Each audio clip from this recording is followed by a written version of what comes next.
जय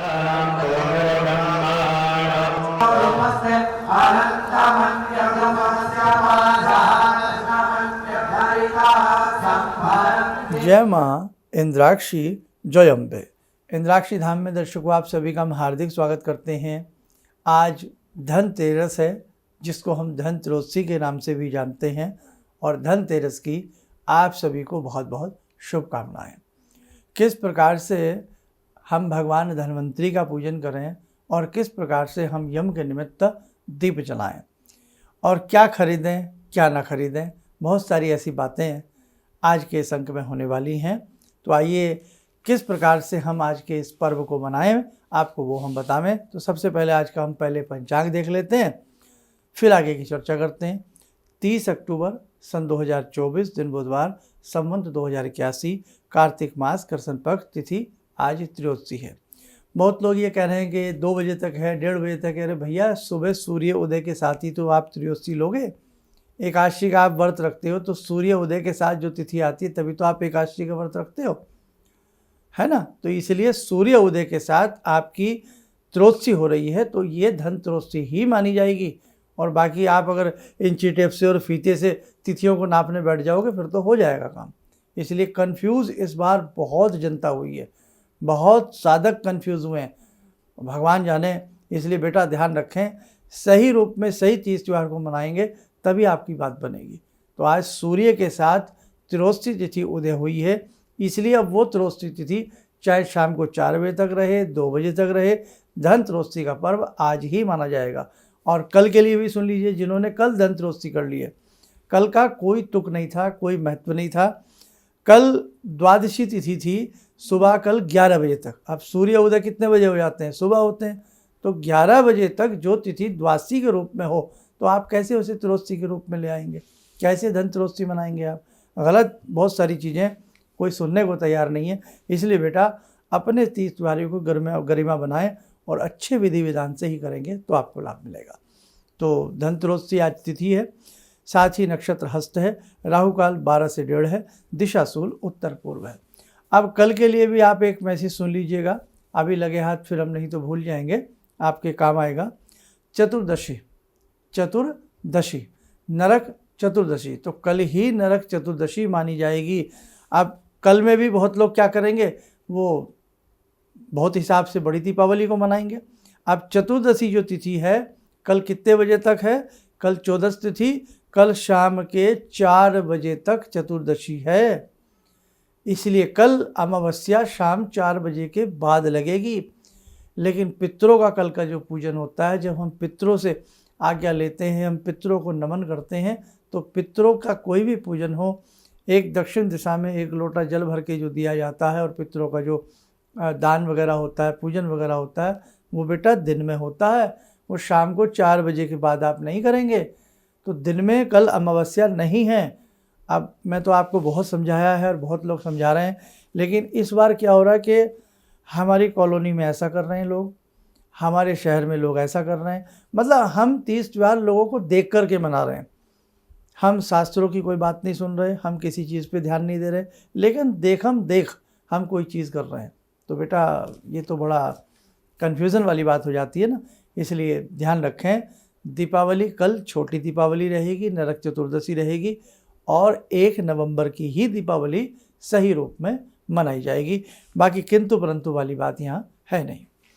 अब देखो, आज भगवान धन्वंतरी का आज के दिन षोडशोपचार पूजन किया जाता है। धन त्रयोदशी की तिथि में ही भगवान धन्वंतरी जब समुद्र मंथन हुआ तो आयुर्वेद के प्रदाता श्वेत अमृत कलश लेकर के समस्त संसार के रोगों की जड़ी बूटियाँ, अर्थात उसमें सब कुछ उनके कलश में, उनके आशीष में, उनके आशीर्वाद में। तो आयुर्वेद के ज्ञान को देने वाले भगवान धन्वंतरी, आयु को बढ़ाने वाले भगवान धन्वंतरी। क्यों? रोग नहीं रहेंगे तो हम निरोगी रहेंगे, और कई बार जब हम इतने सारे रोगी हो जाते हैं तो आयु भी क्षीण हो जाती है। तो कैसे कैसे क्या करना है? तो पहले तो भगवान धन्वंतरी की हम बात कर लेते हैं। आज के दिन भगवान धन्वंतरी का आप पूजन करें, षोडशोपचार पूजन करें या पंचोपचार पूजन करें, और पूजन करने के उपरांत भगवान धन्वंतरी से आप प्रार्थना करें। और प्रार्थना में हमें क्या करना है वो आप सुने। भगवान धन्वंतरी का ध्यान कुछ इस प्रकार से करें।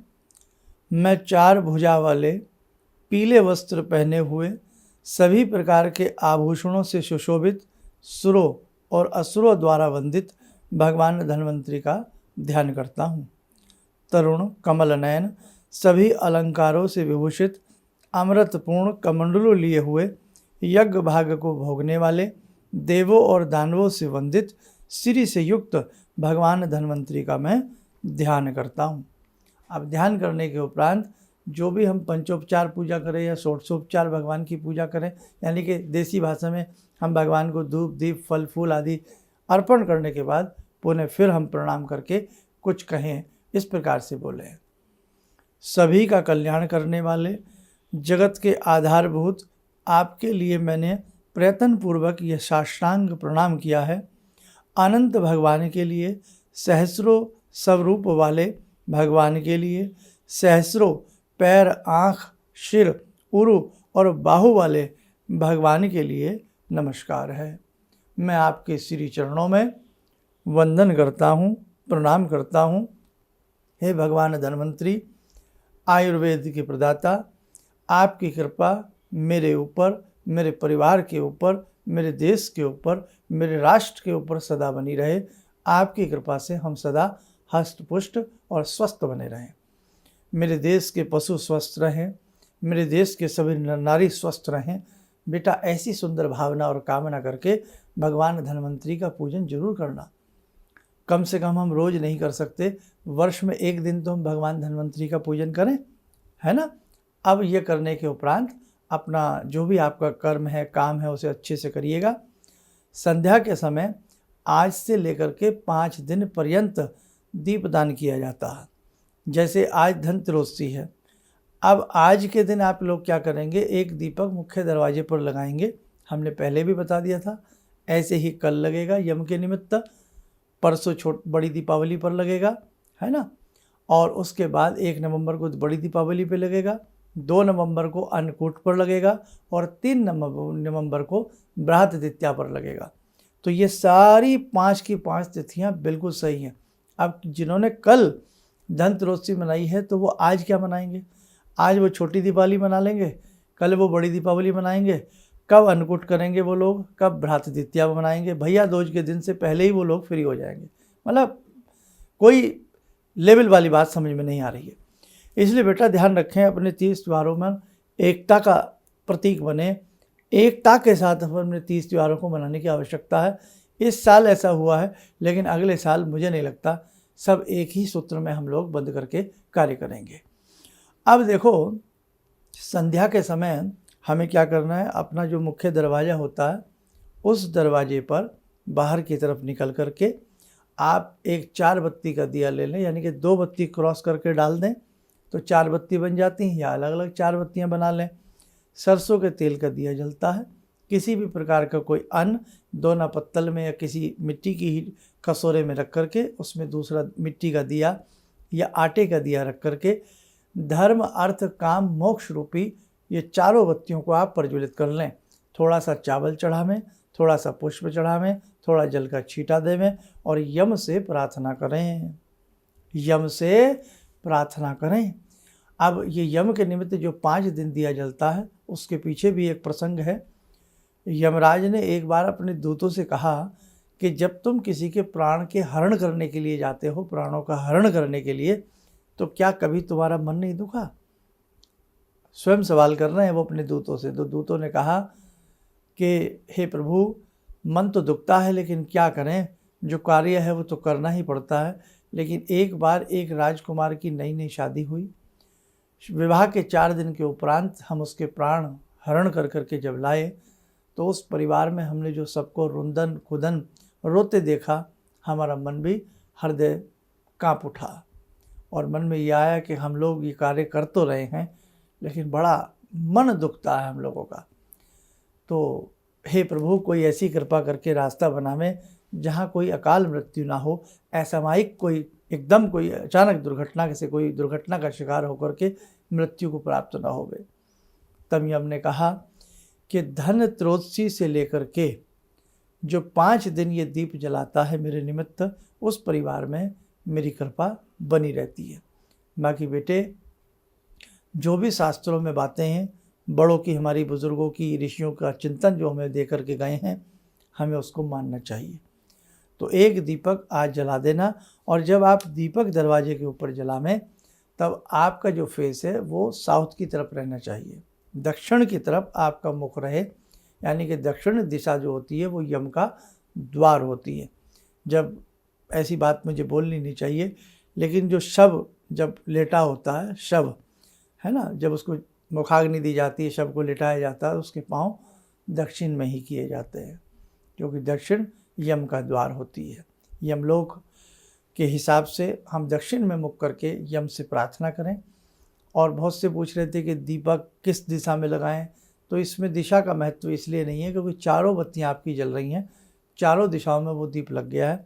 हाँ, आप अगर ये पूछना चाहते हैं हम अपने दरवाजे से जब बाहर निकलते हैं तब आप राइट साइड में वो दिया रख सकते हैं, जगह ना हो तो आप कहीं भी हिसाब से रखें।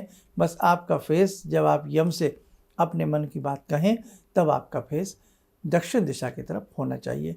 और क्या कहना है ये भी सुन लें। सूर्यपुत्र यमराज मृत्यु पाशधारी, काल और अपनी पत्नी सहित त्रयोदशी में दिए इस दीपदान से आप प्रसन्न हो। जो भी मुझसे आपकी भक्ति में कोई भूल चूक रह गई हो तो मुझे आप क्षमा कर देना, ठीक है। तो 5 दिन ये दिया जलेगा, हर रोज़ इसमें दीपक नया लेंगे, जो अन्न है वो पक्षी वगैरह को डालते रहेंगे। ओके, आगे बढ़ते हैं।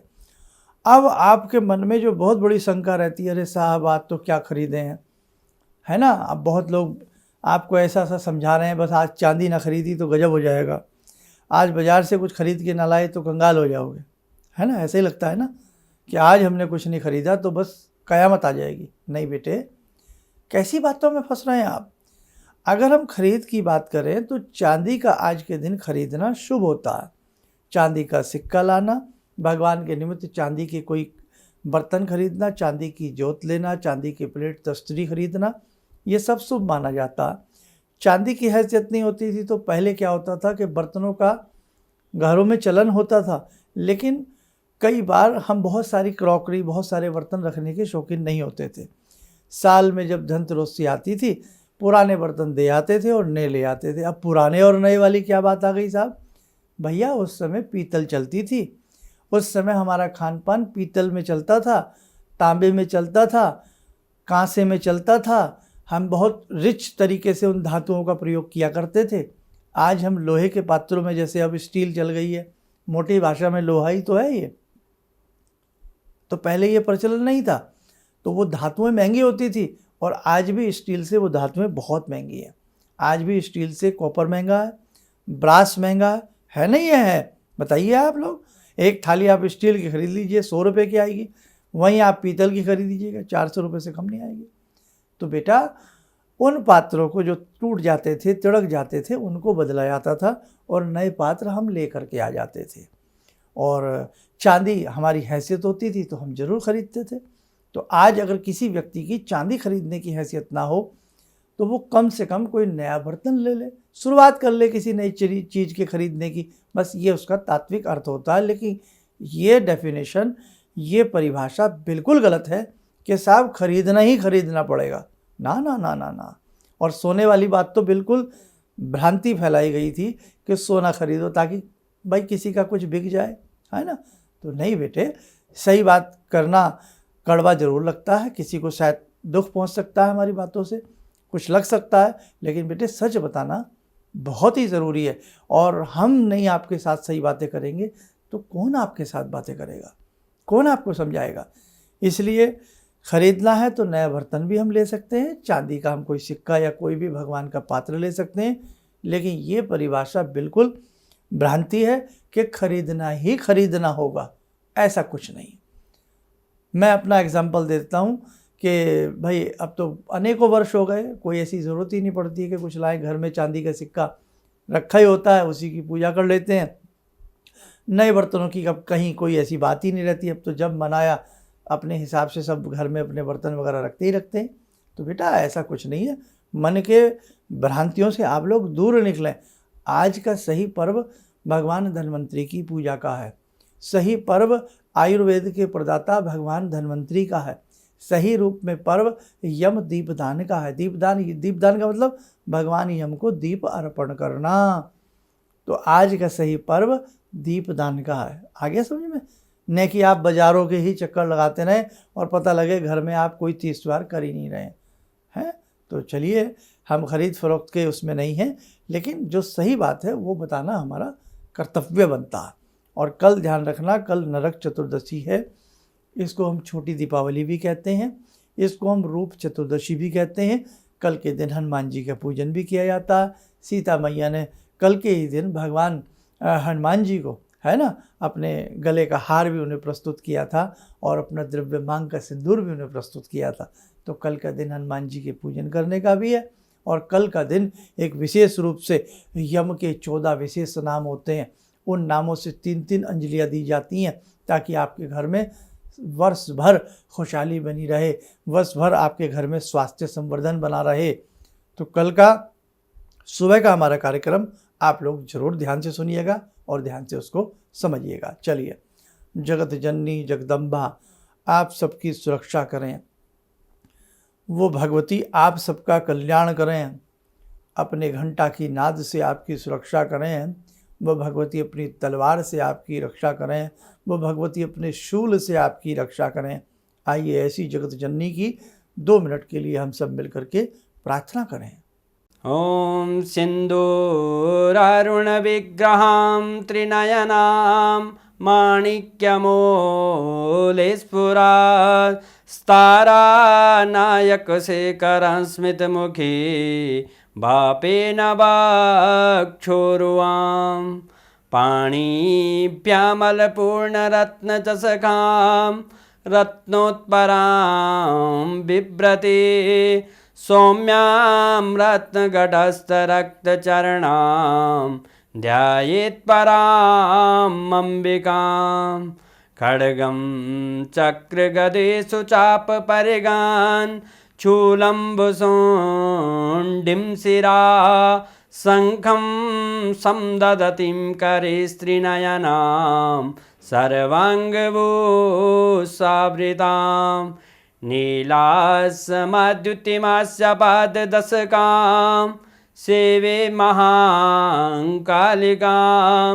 यामास्तो स्वपितैहरो कमलजो हन्तुं मधुं कैटवं विद्युद्दामसमप्रभां मृगपते स्कन्दस्थितां भीषणां कन्या विहकरवालखेटविलसा धस्ताविरासेवितां हस्तेश्चक्रगदाशिखेटविशिखां चापं गुणं तर्जनीं विप्राणामलिलात्मिकां शशिधरां दुर्गां त्रिनेत्रां भजे। कवच बना लें, ध्यान करें, जगत जननी का शुभ आशीष हम सबके ऊपर बरस रहा है।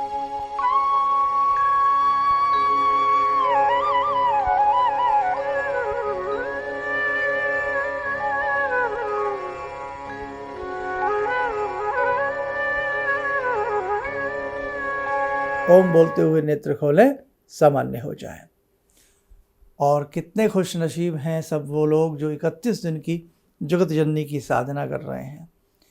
करवा चौथ में साधना की, नवरात्रों के बाद से आपने दशहरे से साधना की, दीपावली के पंच पर्वों में आपकी साधना हो रही है। तो बेटे भाग्यशाली समझें, कोई भी साधना हमारे मन से शुरू नहीं होती। जब जगत जननी जगदम्बा चाहती हैं तभी वो साधना होती है।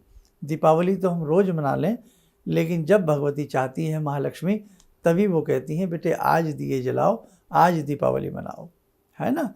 तो बस अब जिन्होंने जैसे अपने पर्व तीज त्यौहार को मनाना है, आज मनाना, कल मनाना, जैसे मनाना, तो बेटे बस अब आप मना लो। बहुत भ्रांति इस बार फैली है, आप बस मन से मना लो।